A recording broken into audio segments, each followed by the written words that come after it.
O local mais sagrado para a religião israelita era o templo.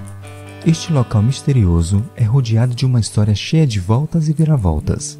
Inicialmente, o tabernáculo foi o primeiro templo usado pelos hebreus até a construção de um templo fixo. O tabernáculo era móvel, devido à necessidade do povo se deslocar pelo deserto durante o êxodo do Egito até a conquista da Terra Prometida. Depois de se estabelecer em Canaã, o primeiro templo foi construído durante o reinado de Salomão, utilizando material que havia sido acumulado em grande abundância por seu pai e antecessor, o rei Davi. O templo se tornou o principal símbolo da religião judaica.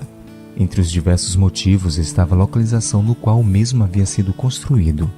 O verso inicial do capítulo 3 de 2 Crônicas revela: Começou Salomão a edificar a casa do Senhor em Jerusalém, no Monte Moriá, onde o Senhor aparecera a Davi, seu pai, lugar que Davi tinha designado na eira de Ornã, o Jebuseu.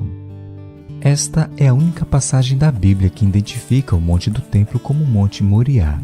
Este era um lugar sagrado, pois foi ali que Deus revelou o mistério da salvação após ter poupado a vida de Isaque e ter provido um animal inocente para morrer em seu lugar. Justamente no lugar do Monte Moriá, o templo foi construído, relembrando a história de salvação que havia sido revelada naquele local.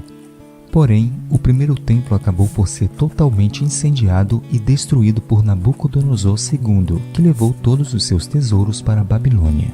Depois de muitos anos, um segundo templo foi reconstruído no mesmo local do primeiro após o retorno do cativeiro na Babilônia sob a orientação de Zorobabel.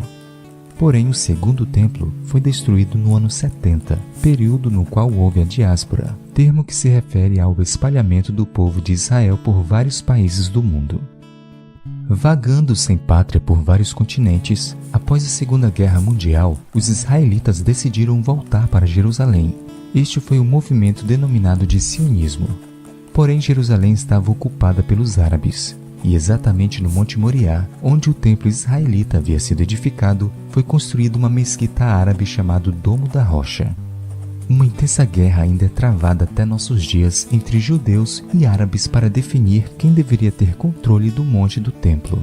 Existe um grupo de judeus que sonham em derrubar a mesquita para a reconstrução do terceiro templo israelita. Este é um breve resumo da história deste lugar sagrado.